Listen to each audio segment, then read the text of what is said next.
you going, Ollie? Good, how are you? Good, thank you. Thanks for being on here with us today. It's a pleasure. Awesome. Well, I thought we'd just start off by asking you how you are and what you're doing with yourself at these times in life. Well, at the moment, I've been doing, from a musical point of view, I've been doing a lot of remixes for people, and which has been rewarding, not financially, but rewarding to do them anyway. So, yeah, that's been a lot of fun. Um, Other than that, just studying music as always, trying to get further ahead. Mm. Um, that's usually what I do when I've got time to myself is try and progress, try and make new music, new ideas, new sounds, that kind of thing. Yeah, yeah. Well, for those of you who like haven't heard of what you've been doing and your involvement over the industry for many a year, um, would you care to just tell us, I guess, a little bit about yourself, how you got into the music industry and the whole game, I guess, as it is? Well, I mean, the thing is, I got into music first, and I always like to separate the idea of music and industry because music's just music, and industry is another thing altogether. Yeah. And so I got into music because I loved it, and studied electronic music when I was in my teens, and then it sort of spiraled into other things like the very first days of punk rock in Melbourne. I got involved in that really early on, and then from there, my career just kind of went on a very bizarre path. Um, it ended up, I sort of ended up doing things like being musical director for the film Dogs in Space. And through that, I made friendship with Michael Hutchence, and we made an album called Max Q, which was fairly successful. After that, I had my own label, which was mainly doing electronic music for many years. So, yeah, that's a kind of really quick summary of what I've done. Mm. And you started off in the Charlatans as well. The Young Charlatans, yeah, Yeah, with Roland S. Howard. that's right, yeah. Amazing. It was a long time ago. Um, And yeah, I mean, it was great at the time, but I always had this desire to do electronic music. So that band, which was two guitars, bass, and drums, didn't really fit into my plan. So once I met a couple of other people, I figured forming a more electronic orientated band, which was called Whirly World, and that happened fairly shortly after Young Charlatans. So this was while you were still in your teens as well. You Yeah, yeah. I mean, I was like 19. Yeah. When I did all that stuff. so, where have you, I suppose, I mean, going from being a music lover and then, I suppose, over time getting mixed up in the industry, have you witnessed a change in between those two? I mean, moving from one to the Well, other. yeah, I mean, I've experienced many changes, and some are good, some are bad, but I've definitely experienced a lot of changes over the years within music and musicians and how they're treated and all that kind of thing. Yeah. Um, I think ultimately musicians are never given a fair go, and more often than not, they're screwed over by either the industry or promoters who Mm. are part of the industry, of course. Um, so, yeah, I have a fairly dark view of all that. Um, it's but, funny. it's something. Sorry? It's funny you should mention that. We'd only had just been talking last couple of days. Matt mentioned to me, why is there anything like a musicians? Like a group or an association or some kind of a voice that can act on musicians, something that embodies at least a Or respect. like a union, And yeah, Are you yeah. in one way or another? I mean, there was a musicians union a long, long time ago, but I think they were just a drinking club. yeah, So, and I think the closest we've got to that is something like APRA, you know. But I don't. I mean, I don't think we've actually got a union, really. In truth. I think it's more just, I suppose, exercising a little bit more rights and respect for Oh musicians yeah, for as well. sure. Just Yeah. have you could you give your opinion on, I suppose, the changes from where you experienced your time in the music industry to, I suppose, where we're experiencing our time here in the industry as it stands now? Well, it's completely different. I mean, the whole game has changed. It's when I was growing up and doing, like young charlatans and stuff. I mean, it was a time where there weren't. It was very difficult to get a gig as a young band, Mm. and punk rock changed that, and it sort of, we started getting lots of gigs, and the venues started because there's money involved. The venues saw that there was a new scene happening, and they cottoned on to the fact, and they basically opened their doors to people like us, which was great. But I mean, nowadays it's a very, very, very different scene, as you know, and I think uh, I don't know if it's any better actually, because nowadays, excuse me, you're supposed to pretty much give away your music, uh, Mm. and and tour a lot. But the whole thing is you don't make a lot of money out of touring anyway. So it sort of comes down to merchandise and all that stuff, and whether people buy your T-shirts and buy your limited edition. It's, Yeah, Do you think in one way it might have to do with how many bands there are now, I suppose? Has it always been a growing number? yeah. Well, the thing is when I was a kid, I mean, there wasn't a lot of bands. I mean, it was very hard to get records anyway. I mean, like all the early punk stuff, it was actually very hard to buy that stuff. Whereas nowadays, I mean, it's everywhere. It's just mm, there's a complete sort of deluge of all kinds of music, which is great, but it's also bad. I think the problem is there's just so much to sift through to actually find out what you like. that's difficult at the best of times. I mean, Yeah. I mean, in the old days, you didn't have much choice. So you just listen to what you can get a hold of. Yeah, exactly. And find out what's good at what you like about it. Whereas, look, I mean, it's just a different age. And I, I don't, I, I mean, I still find great music all the time that I really like. But, I do have to search pretty hard for it. Yeah. Um, but, in the old days, it was basically what was in the shop.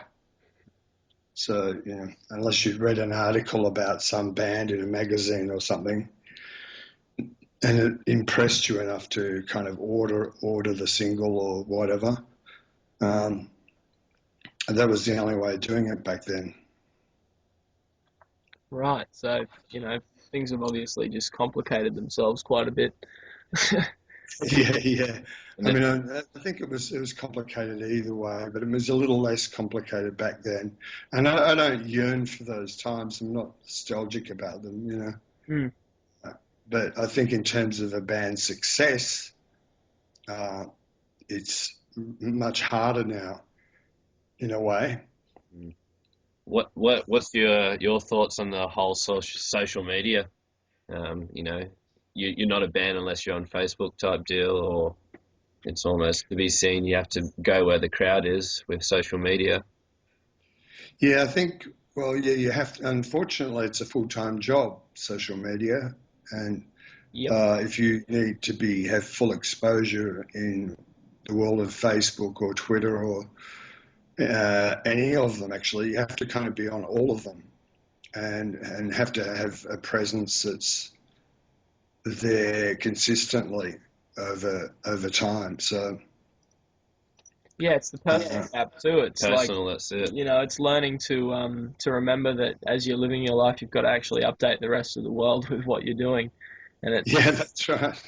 I mean, it's funny because these days, I mean, not only, because I make electronic music, so not only am I meant to, write, produce, engineer the music, I'm also meant to publicize it as well on the internet. So it's just, Yeah.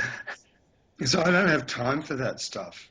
I don't know how anyone does, It's, takes up an awful lot. yeah.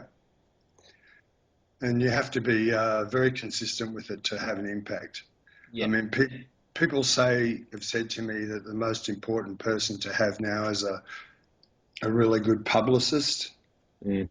and they're there to handle all those kind of social media things.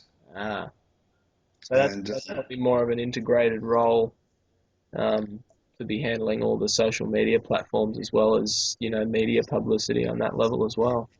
yeah, yeah, Yeah, well, absolutely.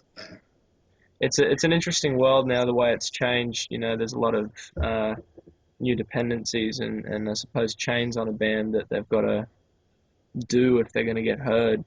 Um, you know, Certain things you've got to submit to, I suppose, or not submit to. In our case, sometimes. Not do anything. Yeah. Yeah. Well, I think you just have to work out what's working. Um, as far as your band's concerned. Mm. In some cases it might be just SoundCloud or Yeah, yeah. something simple like that that's going to actually generate enough hits to make it worthwhile to do it to do. And but the problem is, of course, is that all these um, places, these virtual places, are changing. They're very trendy. They've got moments where they're very visited, and then they kind of die off for. Yeah. Um, so you just have to kind of keep checking what people seem to be doing the most. I mean, at the moment, things like Mixcloud seem really popular, and I've never done anything on Mixcloud, so Just new words to us, my friend. yeah, yeah. I mean, um, you really have to keep an eye on the ball as far as what's working in terms of popular music. Mm. Yeah, that's the thing is, that's such an ever-changing thing, the popular music world, and things trend for such a poignant amount of time and then just disperse to something new. Yeah, And it's hard to keep up with it a little bit sometimes, and I suppose that's maybe why we've tried to shy away from um, getting stuck into those trends or being anywhere near that, and just sort of be our own entity, I guess. well, to be your own entity is fine because, as I said, there's a definite line between that's really severe between music and industry, and people that I always believe that people who really want to find you will find you. Um, Regardless of whether you have a web presence or not. Mm. So, um, uh,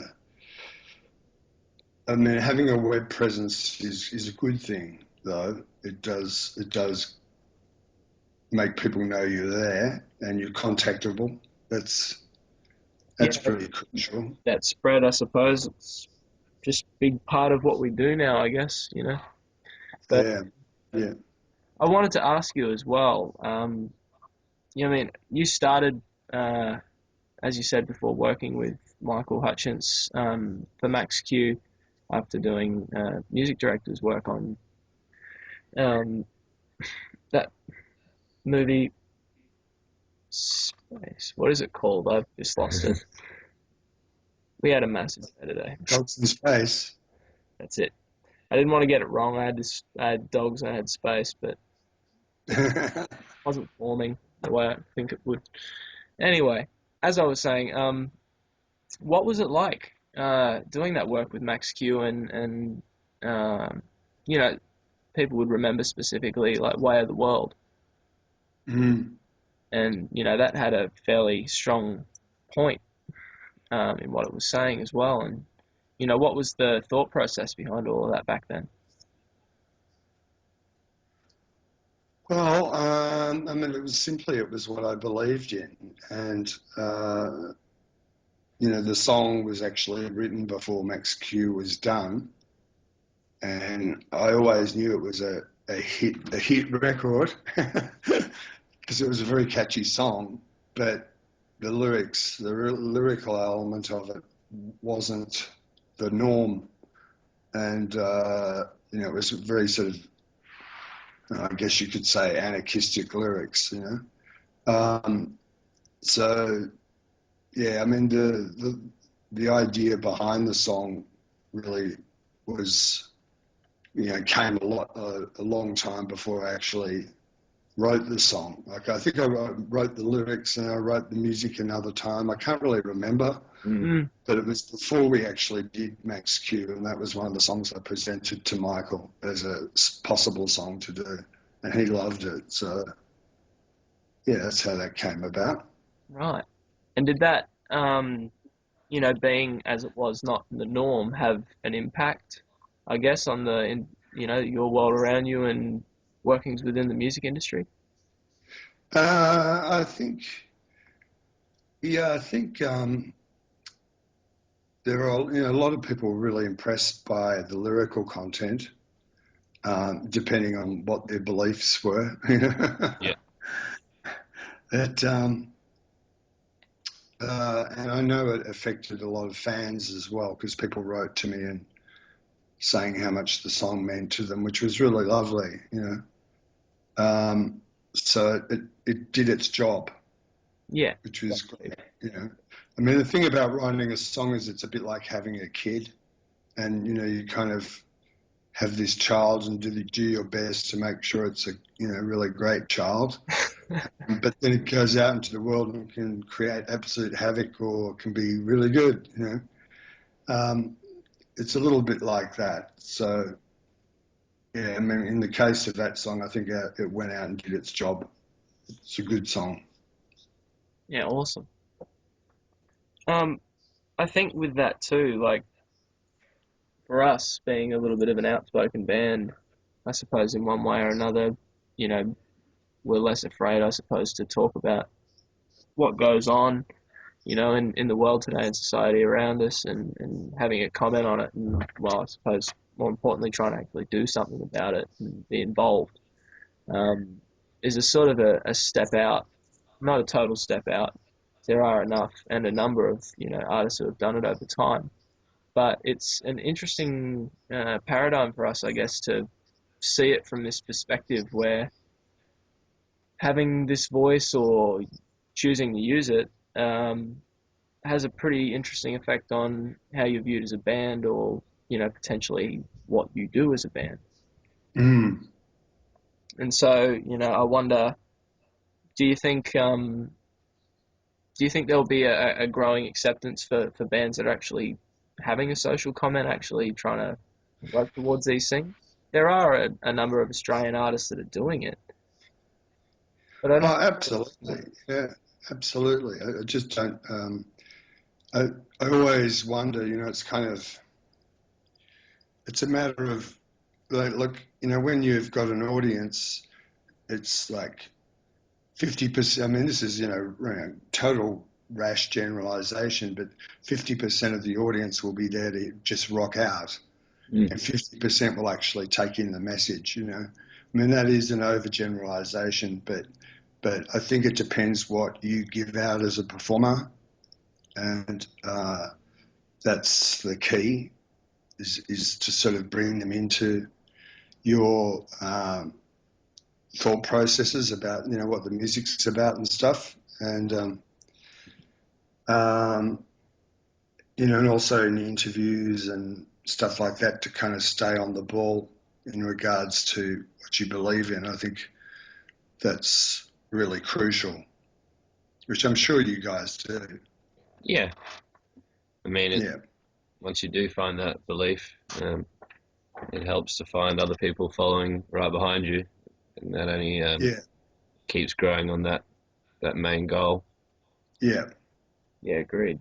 It's been our process of, I suppose, of recent times is to be more um, vocal about what we're trying to do and being more passionate about it, or at least showing that in light to more people is inviting people who believe the same way to really see what we're doing and be passionate about it as well, which has been really inspiring for us.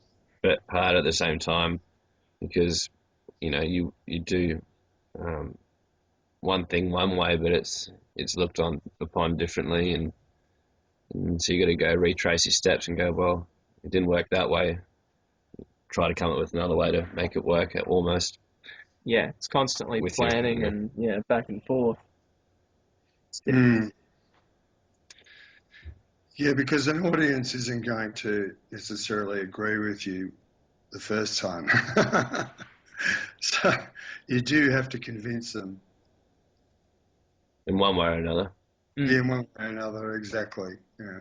yeah, I suppose it's you can say what you want in the music and continue to put that out there, but I suppose it's about really as best you can connecting with people, Yeah, on a person to person level and really sort of getting that message across about what you're feeling Yeah. and you're trying to say. Yeah. And never forget that that's where you've come from as well. I mean, the problem is there's a lot of bands with a political kind of kind of direction, if you want to call it that, um, often get trapped in that genre. mm. And I always I'd use Midnight Oil as the classic example. Like they're this band that were like utterly utter hypocrites.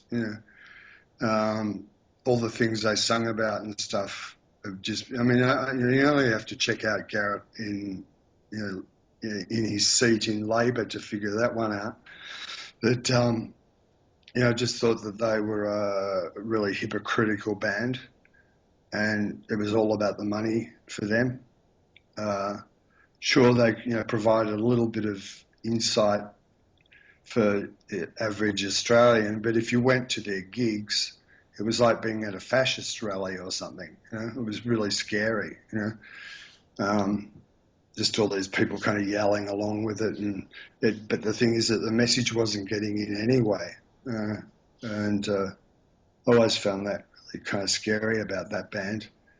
That's But interesting because we met, or at least I did. I met Peter in well sometime last year and yeah, spoke to him based on I guess his experience as an Australian musician doing this sort of thing. I mean, I'd never seen the band live, so I can't be first to comment on what went down there. But in my experience, he'd been out and done, I suppose, in one way or another, a lot of what we were investigating ourselves as a band, which was being mm, open about those sorts of issues and being and doing that. But I suppose at the same time, I've only really got to speak with him once, and I've never ever heard back from him ever again since. So he's hoping that wasn't a novelty. oh, you're hoping it wasn't a novelty? Is that what you were saying? It's, you never know. There's a lot going on in politics at the moment. He might be out of a job, Yeah, and who knows? yeah. I mean, I don't know. You have to worry about someone who's a fundamentalist Christian and believes in Armageddon.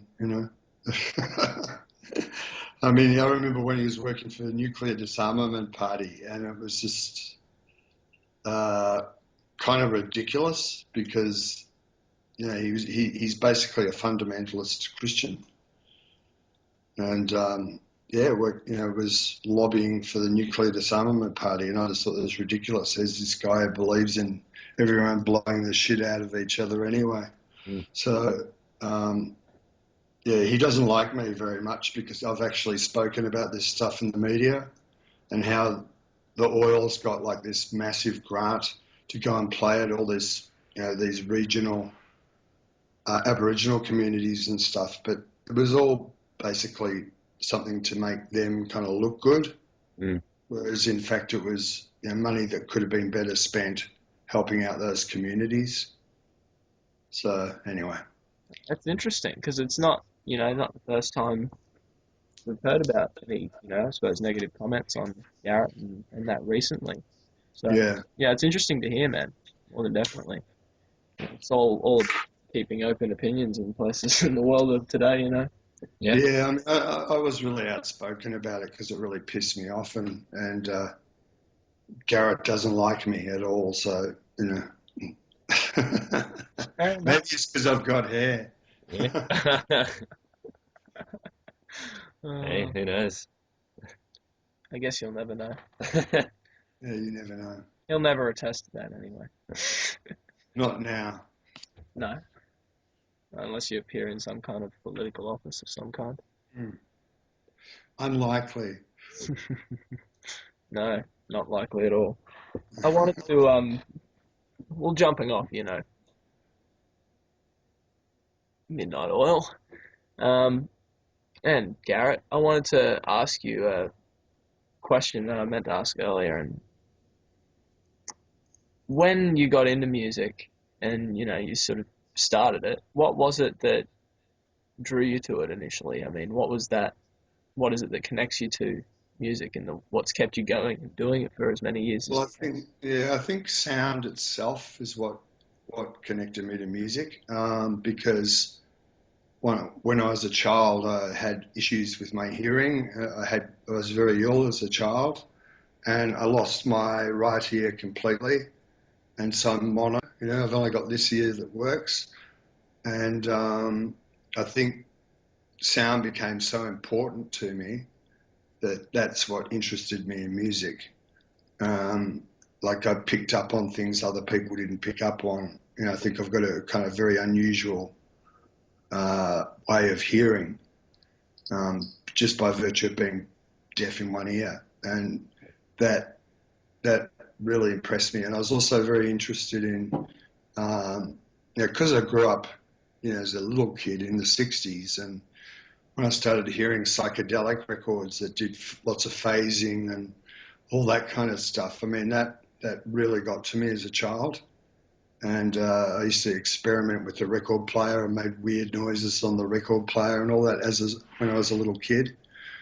And it was just a pretty natural progression from that got me really into music. Oh, yeah, well, wouldn't have expected that. I mean, everybody has such unique ways of falling into this thing you call music. Oh, it's such a crazy, crazy ride. It's also always cool to hear people's first taste of music or their first, um, yeah, that moment what catches them. Yeah, Mm. that's it. It's always interesting to hear that, and it comes from so many different walks of life, and I suppose that's sort of maybe a little bit about what we're doing here is trying to find those little bits and understanding more about how people do connect with music or connect with life in general.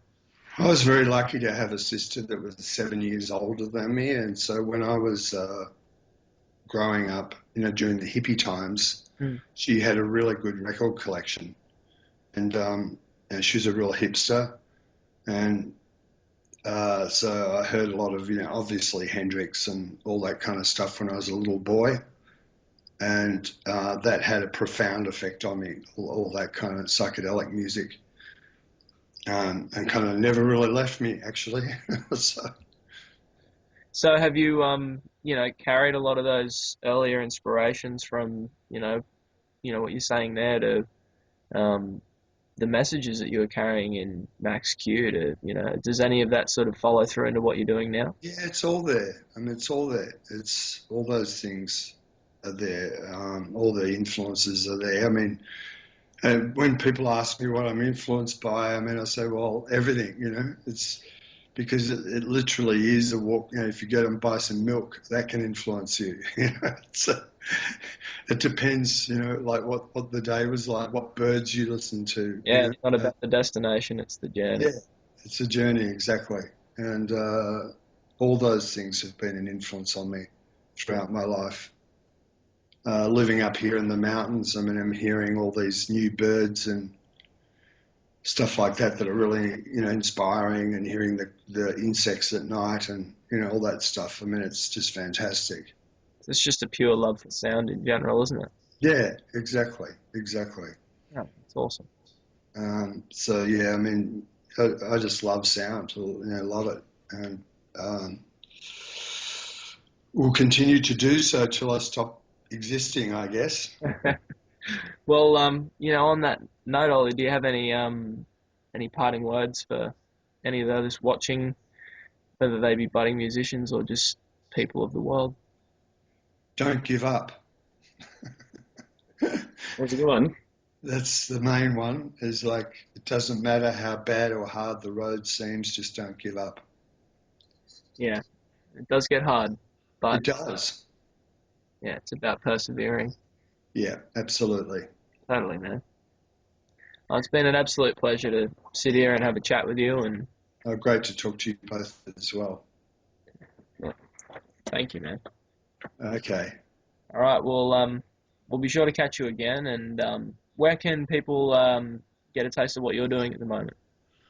Probably SoundCloud is the best place. Just look for my name, Ollie Olsen, in SoundCloud, and you'll find my page there. And I usually put up things fairly regularly, so to listen to. Excellent. Well, Yeah, I will be sure to direct people there and put the links down the bottom. great. No worries, Thanks mate. a lot, guys. Okay, thanks again, Ollie. Okay, have a good night. Yeah. You too, Cheers, mate. mate. Cheers. Okay. Bye.